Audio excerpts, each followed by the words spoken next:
Nachos amigos, and welcome to Hallyujuku, a podcast about East Asian pop culture from a couple of dudes from the East Coast of the United States.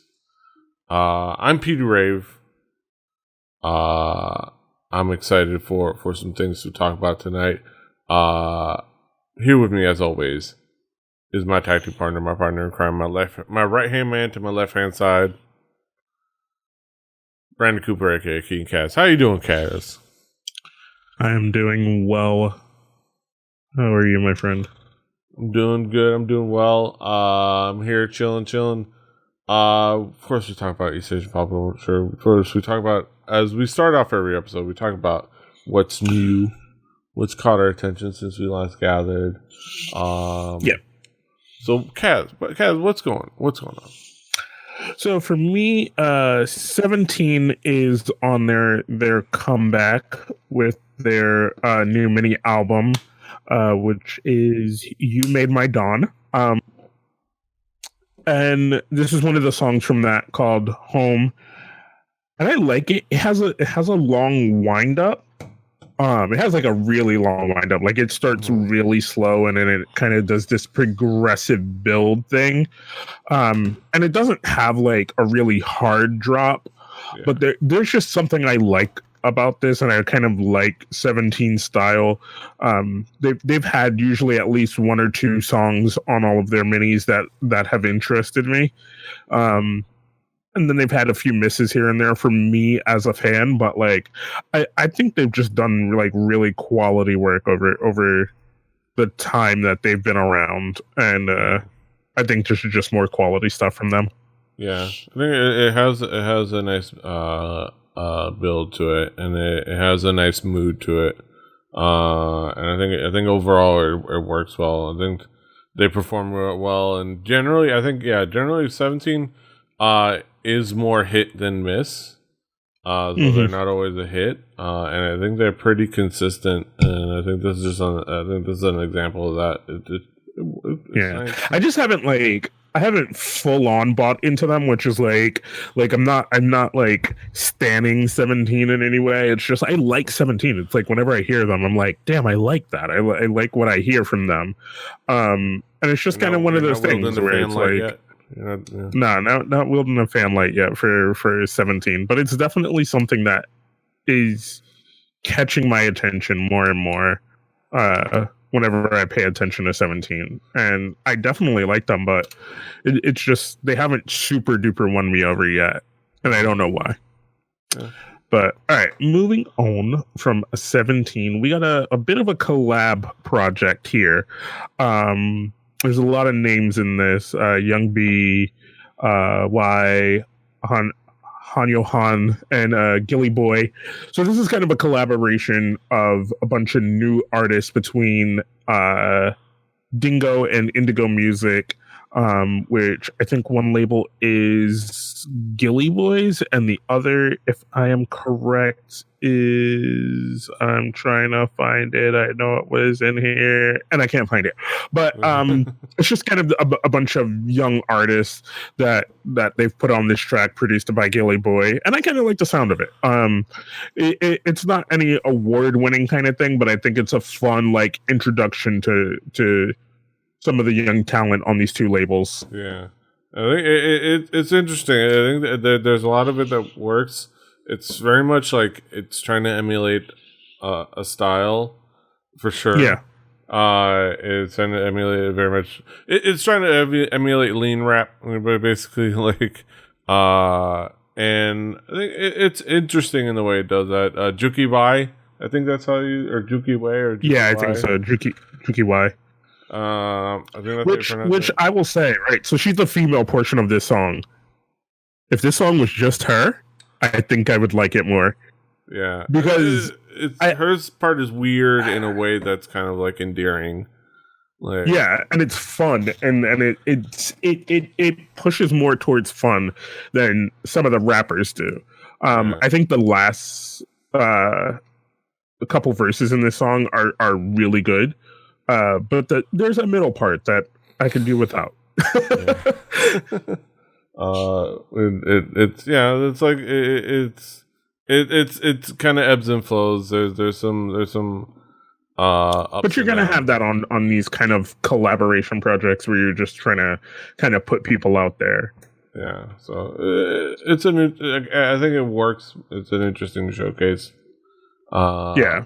I'm looking forward to seeing Juki Y in South by Southwest, and we're talking about that later in the headlines. But yeah, she's gonna be in showcasing, I believe, at the Korean Night Showcase at South by Southwest, and it's gonna be interesting to see what that entails. So I'm looking forward to that. We'll talk about that at the headlines, like I said.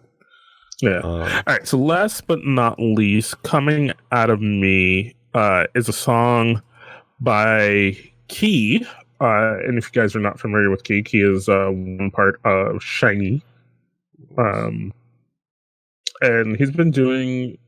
He's basically, this is his first solo album. It's called, what is it? Face. Yes. It's called Face. There's some good tracks on here, and this one I really like.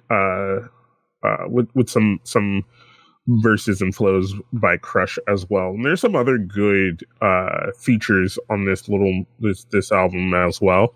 But Key definitely has a really good voice. I love the choreo in this too. Like, I love the style of this video. I love the way it's like shot. Whatever camera they used, like, really took me in. Like, I love that kind of hazy look that they went for throughout the whole thing. But like, to bring it back around, like, we both have always had a lot of praise for Shiny, and we may not have ever talked about Shiny in its individual parts. Yeah. And I think something like this just shows really well why Shiny was such a good group. Like, this just kind of has that Shiny sound, but it's just Key. But it gives me that same feeling that Shiny gives me, and I love it. I fucking love it. I could eat it up all day. So, like, definitely go check it out. Key's whole album. It's amazing, and especially the song. Yeah, this is a really good song, and Key is fantastic. This is very much showcases like his piece of the Shiny puzzle. And it's weird that I didn't like check this out when it came out, because I know it came out like in November. Obviously, we're very sporadic in our episodes, but like I'm glad I finally checked it out, and I'm probably gonna listen to the album, because Shiny holds a like a big place in my heart as far as like the boy groups of K-pop. Even barring other circumstances, they're all fantastic. Key is fantastic, Taemin's fantastic, Minho brings it really well. Like, they were all creative forces, and as a group, they're fantastic. And I'm sad that now they're all their military enlistments are coming soon. So but this is where you get. I'm glad that it doesn't just stop, and that we're doing stuff like this where you can get the solo projects for who doesn't have to do their military service now, which is what I've always like. I always thought Big Bang was going to do that, which they kind of have. But it didn't always hit the same way. But this I don't know, man. This hit me in a weird way when I saw it the other week, and I started listening to the songs, and I was like, holy shit, how did I miss this? Great stuff from Key. I always love Shiny. All right. Speaking of I don't know, things. So I've got some songs. I have a couple of things. So what's new with me also is the fact that I've got my prop here. Red Mare, Red Velvet is coming to town. Like I said, it's just around the corner. I've got my ticket. I've got my merch. Actually bought the t-shirt and the fan light, the Red Velvet fan light. I'm gonna be waving this like a fool in the middle of the crowd. 35-year-old dude in the sea of all these people, just waving, singing along to as many songs as I can, like a fool, and I don't care who knows it. It's going to be fantastic. I'm looking forward to that, and I will have like I guess a recap, or I'll talk about it next time we gather because it'll be probably afterwards. So I'll look forward to that. But aside from that, so from the excitement of Red Velvet finally coming to or any K-pop group coming to my city. Yeah, like I know. Before we go too crazy, I know like all of Blackpink's Twitter and Instagram is just them talking about every daytime American TV show they're going to be on. Well, yeah, they're doing Good Morning America. They're doing Fallon, I think, or no, not Stephen Fallon. Colbert. Stephen Colbert. Yeah. I don't know. I knew it was one of those things. I fucking hate late night shows. But I know they're doing one of those. They're doing the Good Morning circuits. It's going to be interesting. Yeah. I can't wait for clips of old white people talking to K-pop groups and just not getting it, and asking them something about like Madonna or something. Yeah, I can't wait for them to go like. Do you know Madonna? I can't wait for the one of the dudes to go. Oh, your English is so good, like, and then be like, bitch, you cunt. I want them to call. I know Rose is the Australian. So I want them to just look at them and go, "You cunt." But it's gonna be fantastic. But I'm looking forward to that. It's gonna be hilarious. But yeah, moving on from that, from the excitement of Red Velvet and Blackpink conquering America, we have some new music, some cool stuff. A couple of interesting tracks. We have a debut, a very interesting debut, very very auspicious. Mainly from the fact of the label that it's from, which is FNC Entertainment, and this is their new girl group. Kind of like their, now that more or less you kind of say that maybe AOA, is kind of like in a different phase of their career. They have to prepare, and they brought up with the new girl group. There's always going to be new girl groups, but came out with the kind of teasing here and there, and came out with more information, kind of almost a little out of nowhere. But they debuted their group Cherry Bullet, with their song Q&A, and it's fine. It's a pretty bog standard K-pop debut song.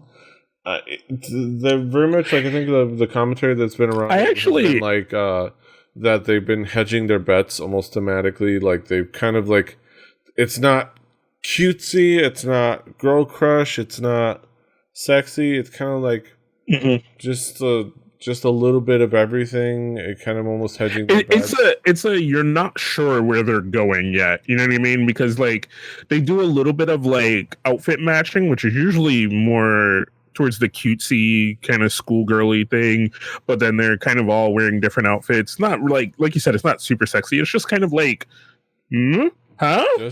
What do you think so far? It's very much playing it up like a huh? No? Huh? Yeah? I mean, we could do more, yeah? Also, I know a fucking diva gun when I see one, you motherfuckers. I don't care how many bejewels you put on it. I know a diva gun when I see one. Yeah. You went to the corner store and bought that shit because you ran out of props. And then you put bejewels on it. Don't you lie to me. I know what you did. It's hard to get props. I think they spend all their money on that car. The stationary. But for me, thought-wise, vocally, they sound fine vocally. I just wish they were on a more exciting track, but that's a wait and see and a come to see. Yeah. Visually, I think they just kind of hid behind a little bit too much effect, and like style-wise, like you said, there's no specification on them style wise, which could could help. I can take that or leave that. Yeah, you know what I mean. Like, could hurt them because they don't lock themselves into a style. Like, they don't define themselves into like following the same like girl crush sound that everybody's doing, or a lot of people do. Because I think, like, speaking of, since you're wearing it, like, I love Red Velvet, and for me, the thing that caught my attention was probably the songs after their like kind of initial phase of trying to. Well, actually, I liked one of their first few songs and a couple after that, but then they kind of fell into this "their personalities are amazing" phase. So you fall out of the needing the unique box to put them in, and it's fine. And I think, like, for you with Mamamoo, like, Mamamoo instantly grabs you with their vocals, and as much as they kind of tried to play them up in their uniqueness, I think them being really good vocalists and really good showmen is what shines out. So I think here, what I'm hearing vocally sounds really good, I think. I've only listened to it like once or twice, but what I'm hearing sounds really good. So maybe the whole point of not fitting them into a box is a good thing, which I'd be fine with. But I definitely want to hear them.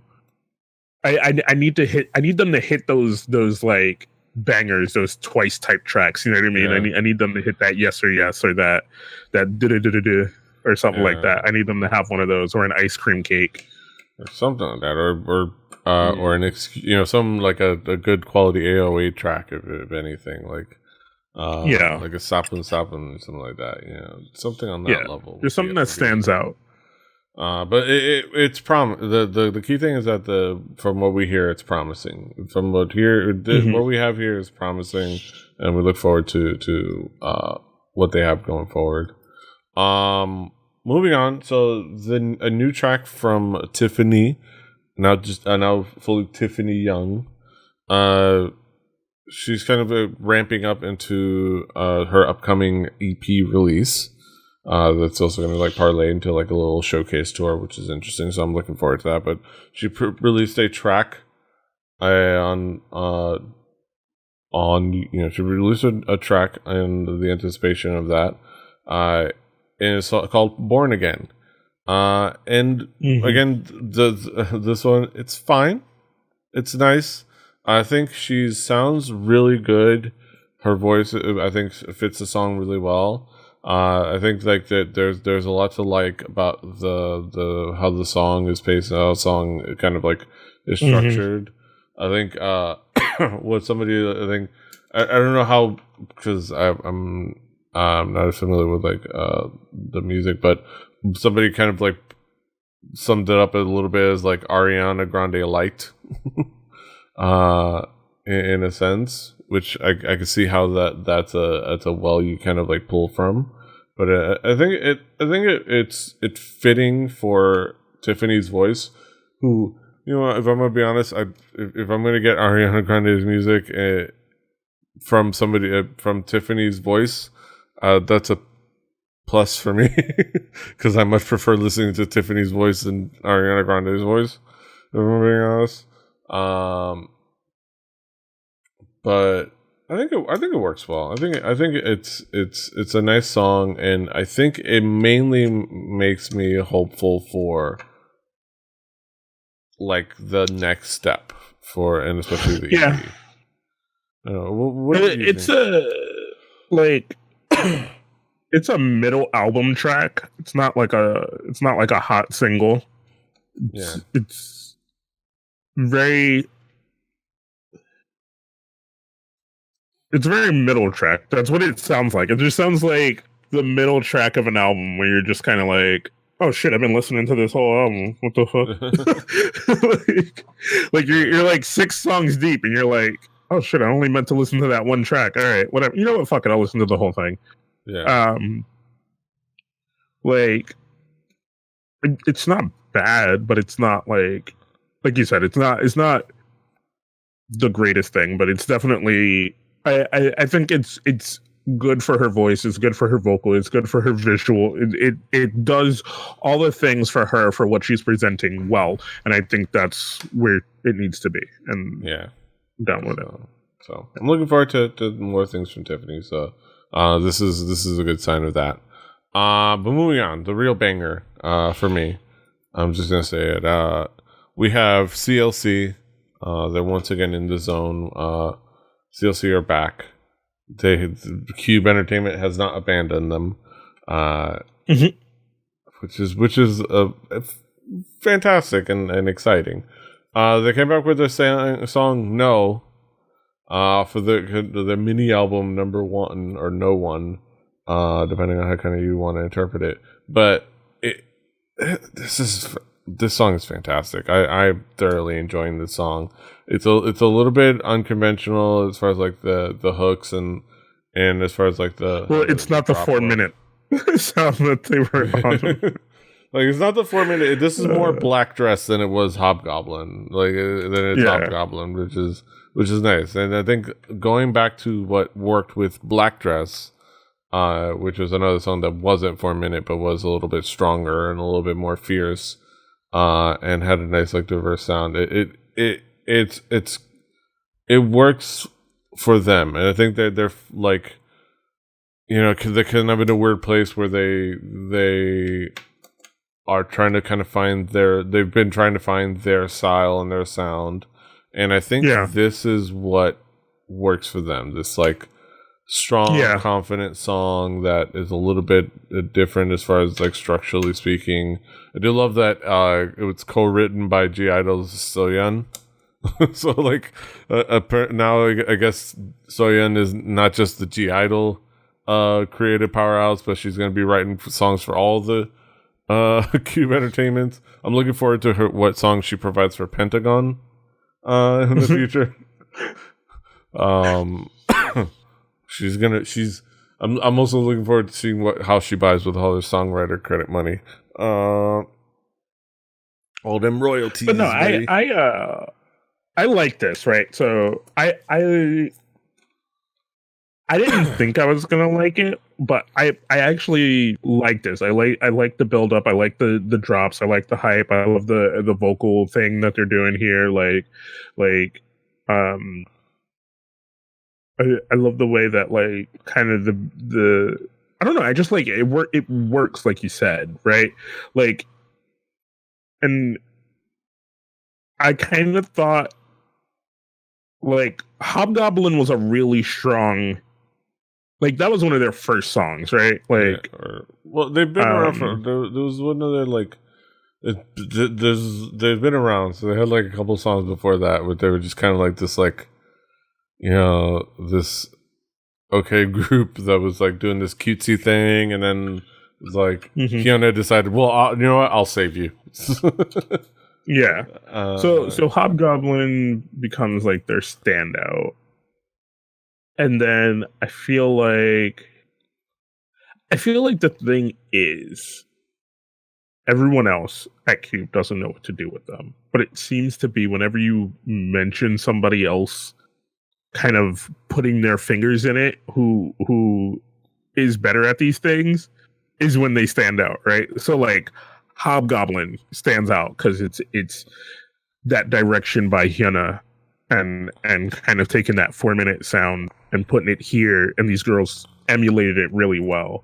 And then like here, like you just said, like somebody else from a very established kind of era of K-pop puts words into this song that I think just I don't know. I think it's like I don't know. I think whoever is their normal producer and directors and stuff like that have no idea what to do with them. And I just feel like somebody just better established needs to help them. Because they're amazing the times I do listen to them and like the songs I have heard from them. But there are really slow ass boring ass songs that I've heard from them. You know what I mean? And some of those are the older ones, like you said, like, from probably their initial debuts and shit like that. But like I just feel like if they stay on this course, then I'm fucking down. I'm down. I do love them getting songwriting help from one of their junior groups, like the newly debuted Idol. But which works because by all accounts, both groups are very good friends with each other, so it's really cool. But I think this is definitely kind of more leaning closer to, like I said, Black Dress, which came a little bit after Hobgoblin, and I think is a nice kind of example of what definitely works for them. I think visually this video works for them because they kind of like, instead of like having a uniform look, they kind of, especially just fitting with the theme of the song, that you can't, about not being put into a not being put into a box, that each person has their own style. Everybody gets kind of stylized in what fits for them. It kind of looks cutesy. Seungyeon looks fantastic, incredibly hot. Yeon looks great with her new kind of hairdo, and like fits with the style. And I think overall it works well for them, and I'm looking forward to them continuing this path, and hopefully it succeeds for them. But yeah. That brings us to the end of what's new. So we're gonna transition over to the headline segment. So join us on the flip side.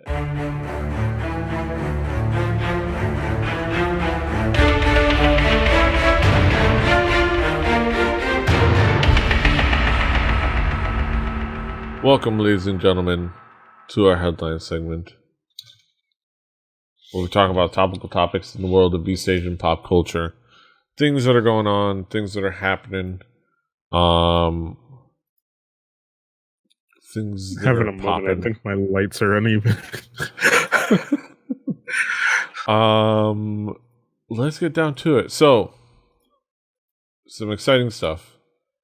We finally, because I've kind of been like keeping an eye out, hopefully waiting, kind of like trying to find out this information, but we finally got just a little while ago some final information on what the Korea Spotlight now these years was going to be at South by Southwest. Of course, I'm going to be there, as I've been for the past few years. I've secured. I've like a crazy person. I went ahead and secured a wristband again, because it just is going to make things a whole lot easier. But the key thing is the info on Korea Spotlight. So we have Korea Creative Content Agency is back for the 7th annual South by Southwest Music Festival Showcase. Celebrate lucky number 7. Korea Spotlight presents another stellar lineup. So what's this lineup? So let's get it here. So it's going to be it's an experimental beat maker by the way Kirara, hip hop duo by the name of Triple X, rock group Jambinai, which I think we've talked about before, but I'm not sure.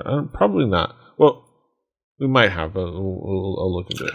Hitchhiker's back, who was fantastic when I saw him a couple of years back, and I imagine it's going to be just him doing a weird ass DJ set, and then the marquee performers is going to be Chungha, formerly of IOI and now a fantastic solo star, and your boy's Icon. And I will say this: when they announced the boy group, I got scared. Because that was always my fear, which is like when they add a boy group to this, it's gonna change, and maybe not for the best. Some girls gonna throw elbows, bro. They will throw elbows. They will beat ass to get close to the stage. And like I have worries. I have worries about the physical pain. And also, I'm worried about this place being filled with a bunch of Icon fangirls sitting there doing nothing for most of the night until Icon show up. Which is like, like that makes for a not fun night when you're there to like watch a bunch of different artists and watch a bunch of different styles of music and see not just Icon and Chungha but Hitchhiker, because he's gonna go out there and he's gonna fucking bust out a DJ set that's gonna be fantastic, and you're just gonna I'm just gonna stand there and dance. Like that's just gonna be a section where I just stand there and dance like for the whole a setup. And then a bunch of other fantastic artists. But yeah, you were going to start to say, well, what did you think of the lineup overall? I mean, I think the lineup fine. The only thing that like kind of caught me and that I was going to say was just that, which plays into the like people just waiting for Icon is like, I think Icon over the last couple months have like put out music that is actually worth listening to. Yeah. like I don't know what's happened. I don't know if they're stealing all the winter songs, but like yeah. their last few solo drops and video drops have been really good. So it's just it's caught me by surprise. Yeah, Love Scenario's kind of been that song that's been the major hit for them, like the mainstream hit for them. Mm-hmm. Because that's like the song everyone knows, like the song that everyone like talks about and covers on like TV shows, and apparently like kids are really into it and teenagers are really into it, and like so and like of course we've had a couple of songs that recently that we featured on here and talked about and have enjoyed. So yeah, I'm looking forward to that. Of course, Chungha is pretty fantastic. She doesn't have a huge breadth of music, but hopefully she has enough that she could perform an entire like a 45-minute set from more or less. Because that's how these showcases are. Yeah, and there's also going to be like so much other music stuff to check out. Like if you are going and even if you are going for just the Korean spotlight, which is our main bread and butter here to talk about. I think it's one of those things. If you're gonna be there anyway, pop your head into some of the other music events and just check stuff out. Like just hear things, listen to things, see things. You know what I mean? It's such a big thing that I feel like it's worth checking out a little bit of everything. Yeah, so let's look at, because I have a really great so I have the entire South by Southwest schedule, so you can go look through there. If you make a login, you can even like tag groups or artists to keep track of their schedule. I have another list that's a little bit better for my needs at atxconcert.com that has all of the artists in one page, which is going to make this part easier because we're going to go ahead and look through all the artists of different countries. So we're talking about Korean artists. Of course, Chungha, Cold, out of Gangnam, South Korea. He's going to be a singer-songwriter. He's signed to High Ground. Well, was signed to High Ground. Established as an artist who off and off under YG Entertainment. So he's going to be performing. Go keep an eye out for him. Let's see.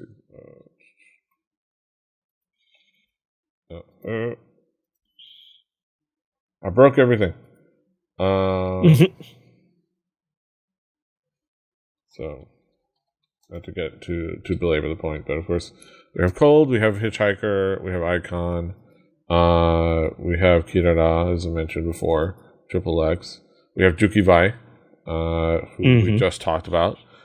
She's not going to be at the. I guess I had remembered it wrong. She's not going to be at the Career Showcase, but she's going to be there, probably doing some different in like hip hop industry showcases, and like especially like if she's there, it's probably going to be like featuring various Asian hip hop artists. So go check it out. Go flag her, see what her schedule is going to be as they finalize. We have Sifika, Dual Bud, Big Phony, who's fun. I remember he's cool. He's fun and dry and sarcastic, and he performs really well. He has a movie that he's probably promoting as well, but he's going to be performing. Drinking Boys and Girls Choir, Jambi and I, like we said, and Say Sumi, who are fantastic indie band. Who I've seen before, and they perform really well. They're probably going to be doing various things around Brown South by, so you just keep track for them. So we talk about Japan. Groups like Food. I'm just gonna read these out. So for people that might recognize them, Furutori, Machina or Machina, Asterism, Chai. Let's see. We have Regularly, Rennick Bell. Let's see. Rennick Bell with no description. We have The Perfect Me. We have DYGL, X Girl, JP the Wavy, Otoboke Bieber, who are fantastic all-girl punk rock band. Super fun. Probably gonna be a Japan night. This is another show. Finally, I'm gonna get to go to Japan night again because it's gonna be Friday. The other thing I didn't mention about this career showcase is gonna be on Wednesday, and it's gonna be on a bigger venue. I'll talk about that in a second. But yeah, Stereo Girl and Yahyel.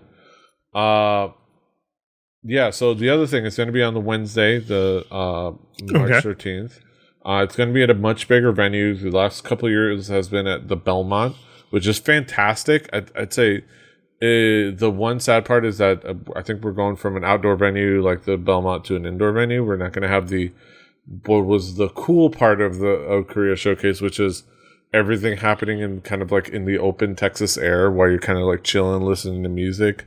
Of course, chilling, by chilling, I mean shoulder to shoulder tight with 1,000 or so other people there to see the Korean pop artists, but unable to move to even get water. But it was still a cool venue, and I might check out what else they have going on there because I think the experience, the kind of like open air concert going, is fun. But they're going to be going to ATX Live, not ATX, ACL Live. At the Moody Theater. It's a different venue. It's from what I hear, a much bigger venue, and there's apparently no bad spots to be at the venue, which is huge for like everybody going. Yeah, it's one of those like the experience is fantastic no matter where you're standing or sitting. So. Really cool stuff. So keep an eye out for that. If you're going to South by Southwest, keep an eye on the schedule. Tag your artists that you're interested in. I have the links in the show notes. So do that and see me out there. Holler at me. Moving on to a follow-up. Kind of a crazy follow-up to a couple episodes ago. Coco Lee officially disbanded. Mole Entertainment releases lengthy rebuttal of Coco's claims. So as everybody with the brain has been known for a while, due to the ongoing drama, Coco Lee are disbanded. According to their company, Mole Entertainment, more relevantly, however, is that they wanted Coco to make a public apology for following their threat of legal action, but she refused. So Mole accused her of breach of contract and defamation, and then went to Facebook. And, well, they had a lot to say. I should say again, discretion. I get just in case anybody cares, but I did kickstart her album Sugar Cake, and I am a subscriber to her on YouTube, to Coco, I mean. So just in case if anybody gives a shit about that information, there it is. But I mean, I'm not going to go through this all because it is, man, this is like, I could have handed this in as a term paper when I was trying to do college. Like this is research. All this needs is a bibliography at the end. Like, it basically goes through kind of like the different claims. It kind of shoots down a lot of, at least attempts to shoot down or gives the company's side to several claims on Coco's side. Provides pretty plausible rebuttals on a lot of the stuff, and does not leave things looking good for Coco out of all this. Of course, this is still, she said, they said. This is still both people, with dogs in the fight. So giving their sides of the story. So nothing is set in stone, but it's not a good look for Coco out of all this. Did you get a chance to read through this thesis? Not really, because I figured it was just mostly legal kind of jargon and like accounts of stuff for the defamation and things like that and all that kind of yaz. Yeah, like there was some key points. I'm trying to remember. There was like pointing out, the fact that she claimed that they had not supported her comeback, but they obviously helped get it released and they let her do a Kickstarter. Some accusations of her flaking out on like TV show appearances, and kind of like a little, and they do make some claims of them giving her an inch and she taking a mile, and if you look through them, I mean, I will agree with with Asian Junkies kind of little snippet here of like, this is well documented, well researched, yeah. This is very like it doesn't at any point go off on a tangent. It is very like brick by brick by brick. Like this is like very, very, very like well versed. Yeah, and I think so. It's one of those things where it's like it's one of those things where it's like it's a shame that kind of went down this way. It very much feels like Coco is kind of like was trying to do a little bit of a hustle there. Some parts which I think might work for her. But man, I almost like marvel and at why she went for the bridge burning like tactic. Like I mean it's probably just a really weird situation where sometimes even everybody coming to the table with the best of intentions doesn't create the best thing. You know what I mean? yeah. Like it's hard to frame things after reading such a well fucking first thing. Like I got a couple paragraphs in, but like if you look at it purely from their standpoint, it's like we tried and these things were great, but then this would happen and we'd have to go back to the drawing table, and we were trying to be, as forthcoming as possible with them, and we were trying to do things that we could in timely manners, but people didn't take their job seriously. You know what I mean? Like they're very well versed in their work ethic thing. And I think the problem, like you said, for her side is she kind of just aired her grievances. You know what I mean? Like in a very, very calculated way of using her English audience. Like yeah, but I hearkened it to a situation with some hockey players who were airing their grievances in what they thought was a private setting, right? Yeah. And for her, it was being done in a public setting, but almost with maybe a private mindset. Like, oh, I can say this here because matter. But now you kind of take this and you might like you said, you might look at it and try to pick apart the things she said. Like I always try to stay very framed on everything, and I think it might just be a situation where not everybody could get along. You know what I mean? Like no matter the intentions you come with, no matter how great they are, sometimes you just can't gel with people, and sometimes yeah.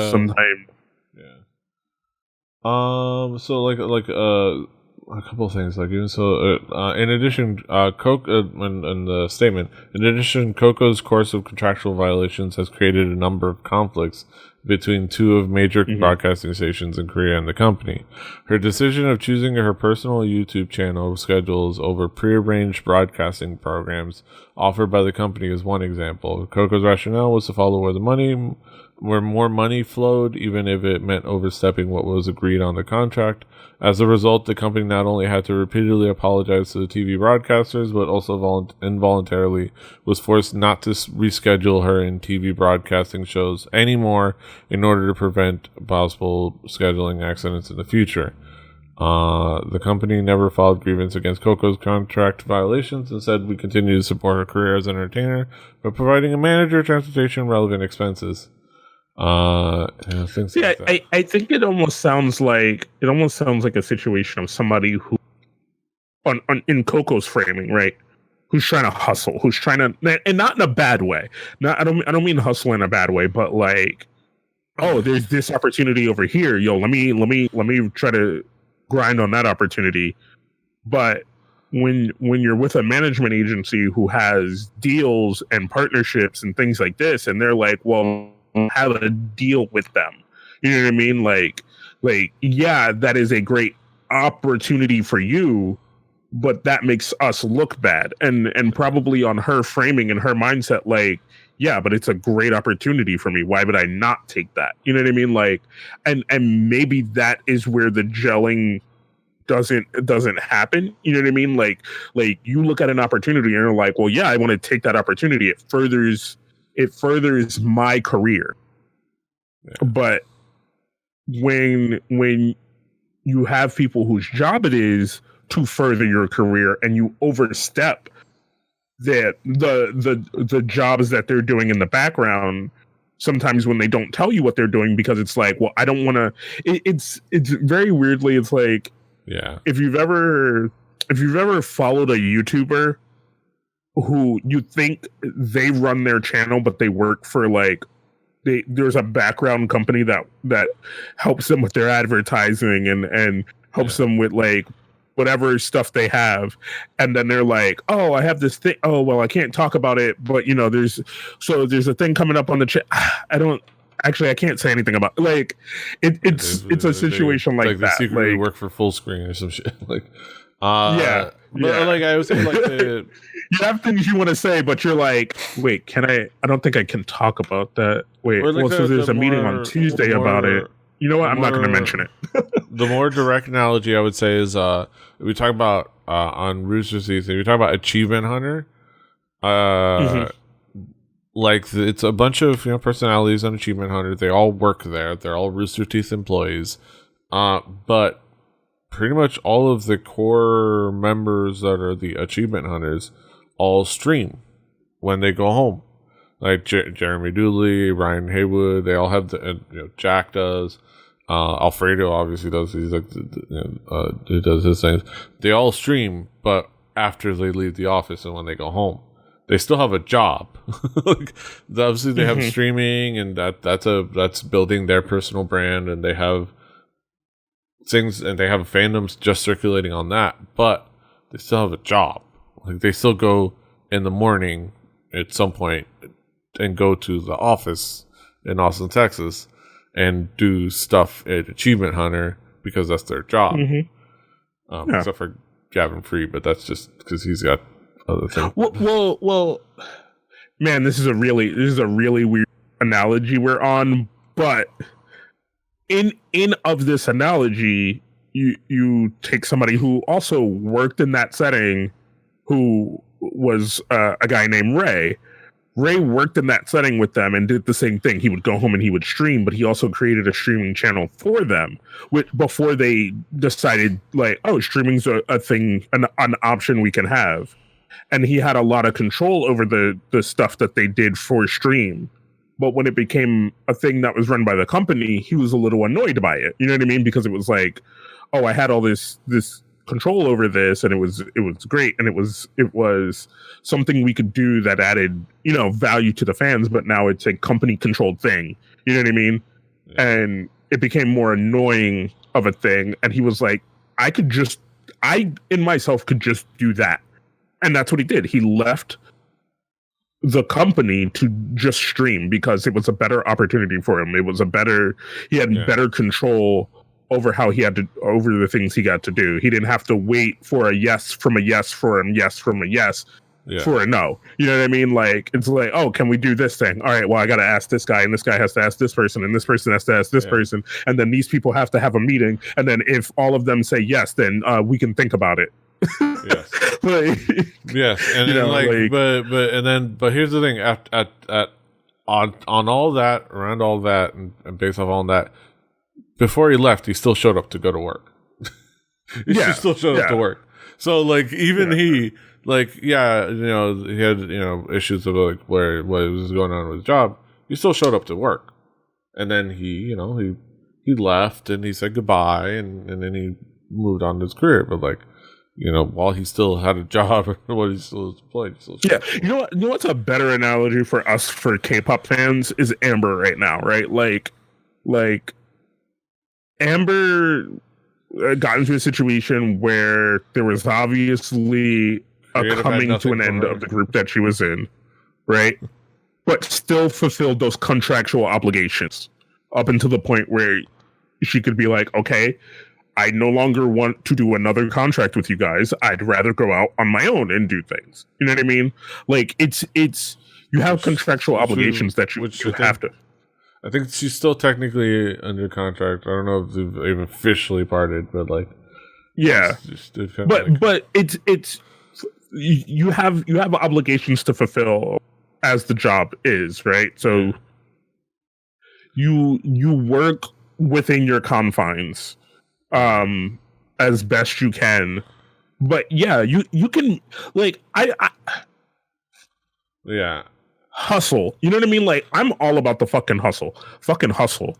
Yeah. Fucking every day we hustling. But you gotta learn how to be tactful about it. Yeah.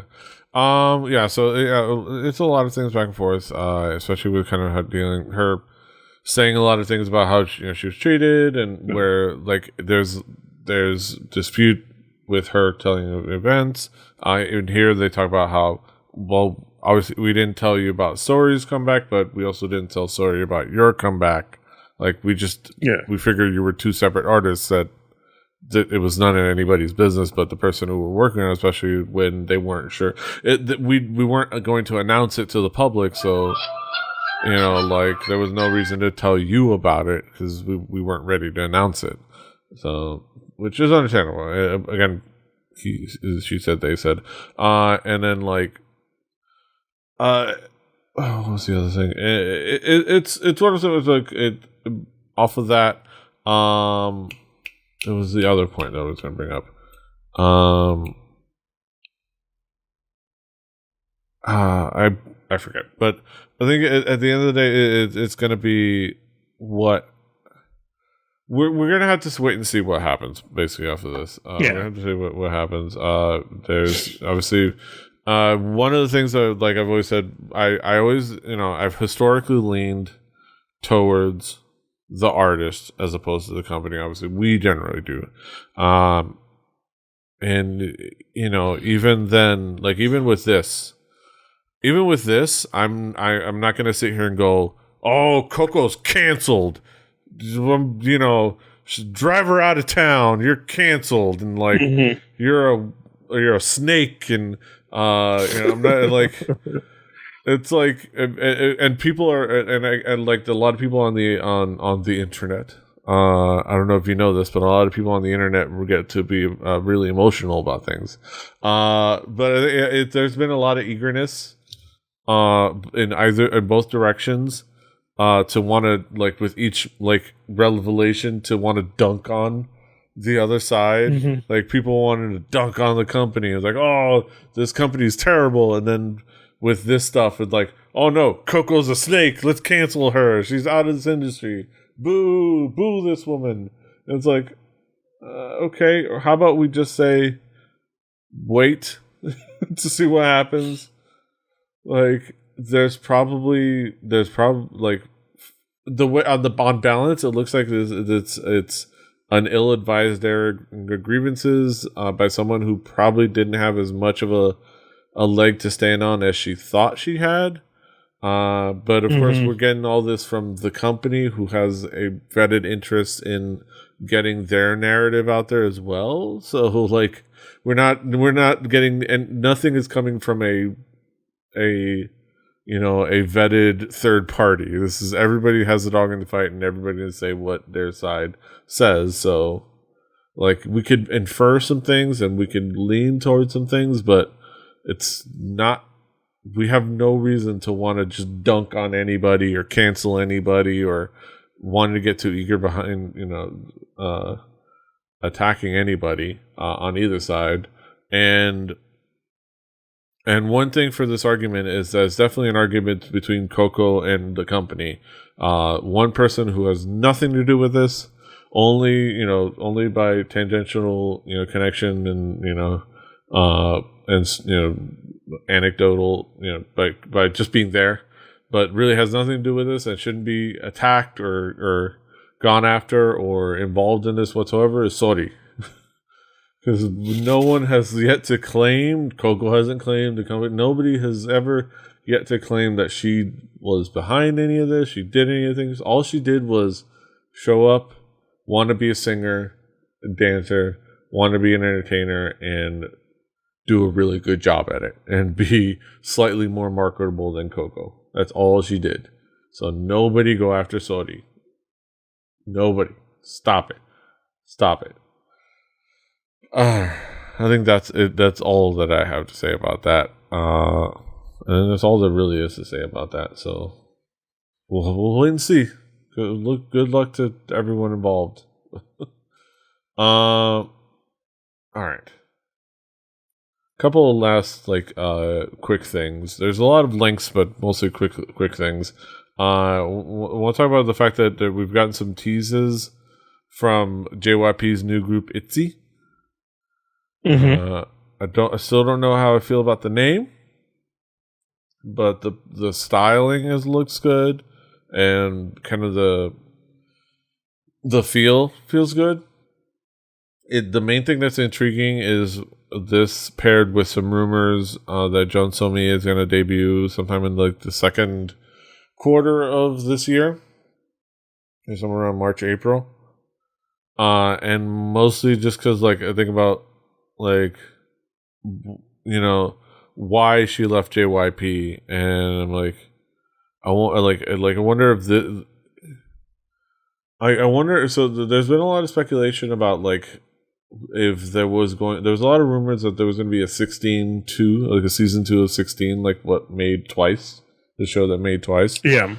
But there was also a lot of reports of the 5 members that are now in ITZY being spotted with Somi at a Twice concert, and 4 of them at another concert.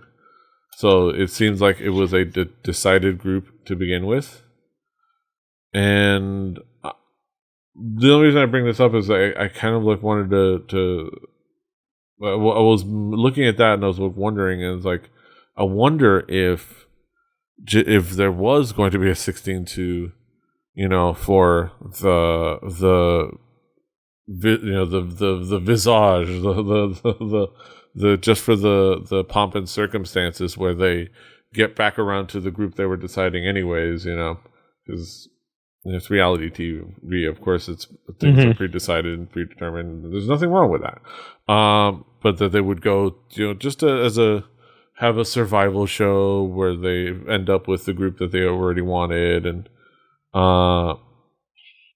and maybe that was the thing. It was Jones told me, he was like, nah, I don't want to do this again. Like, it all started when I couldn't make it in the first 16. Like, it's all going back circles. Like I want the next step and not go back in circles. Which I could definitely see how that could be. And then her leaving, prompting JYP to go, how about we just debut them now so that we don't add to that narrative? Like, I don't know. What did you have any like thoughts? Am I crazy? Like, no, I don't think you're crazy. I think it's either something fell through marketing wise, like they weren't going to get advertising or something like that makes that enticing, or like you said, maybe they looked at the landscape of it and they were just like, let's just do this the normal way, because that's just nobody felt like doing that. You know what I mean? Like that shit happens, man. Where people are just like, not again. I can't. Can we just do this the normal way? Like, I'm looking forward to seeing what ITZY's coming. They're debuting this Monday as of this recording. So we'll have to see. And I'm definitely gonna be like, there's gonna be part of me to look at that group and wonder, where would Somi had fit in this? Like, just to see, and then like comparing it when Somi does debut, what she goes for and how successful she is at that. So like I said, it's gonna be interesting to see.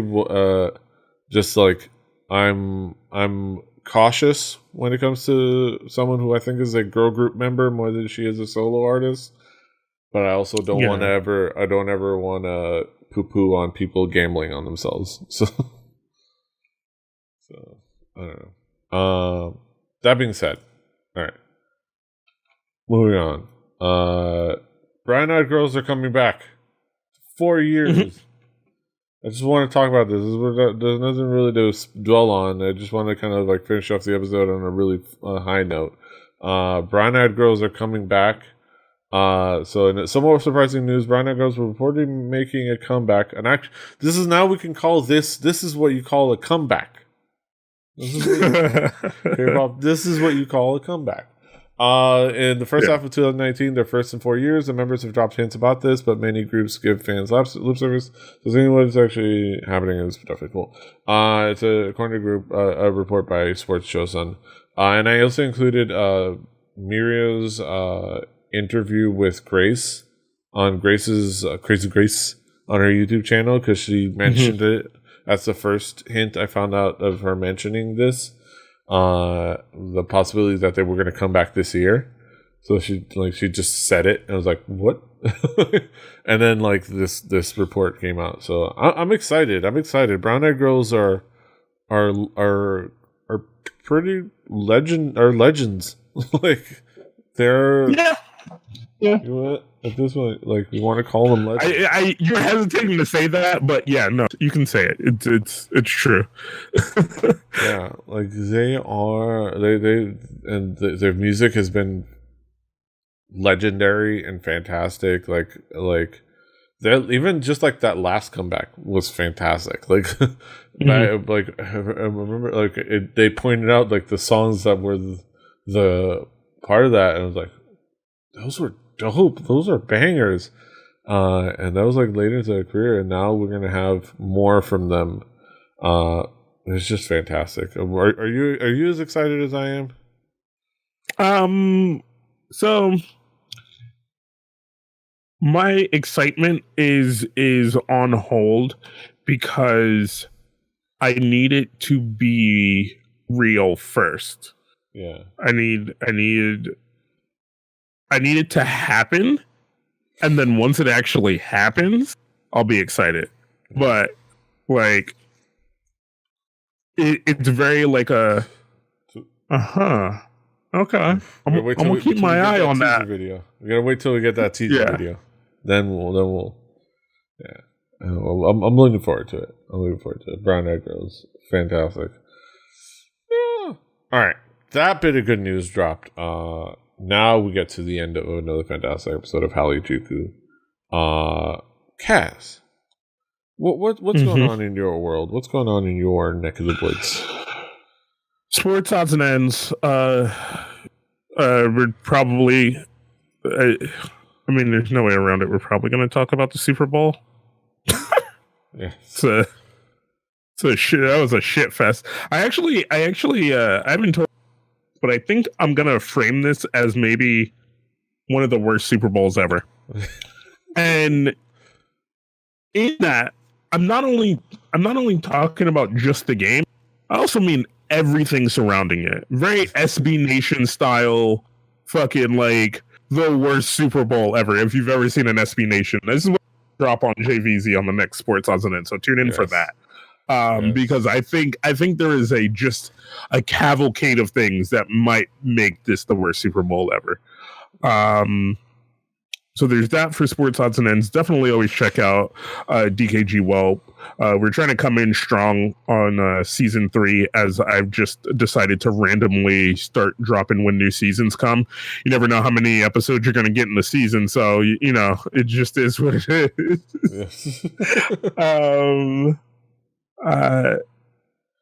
Yes. So just it'll be what it is. So yes. Definitely check that out. Sports Odds and Ends.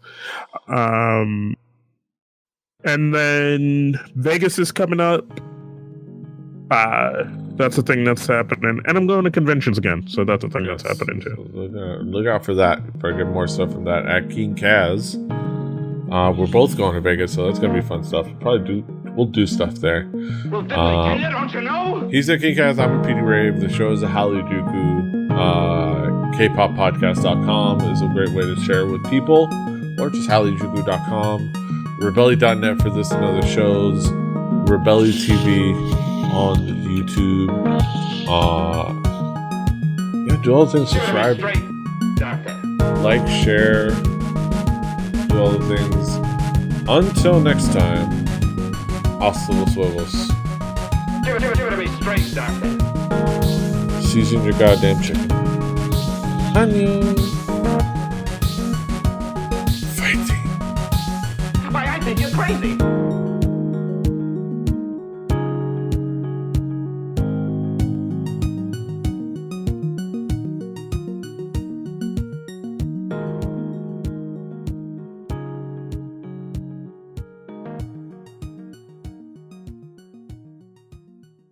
Diamond Club hopes you have enjoyed this program.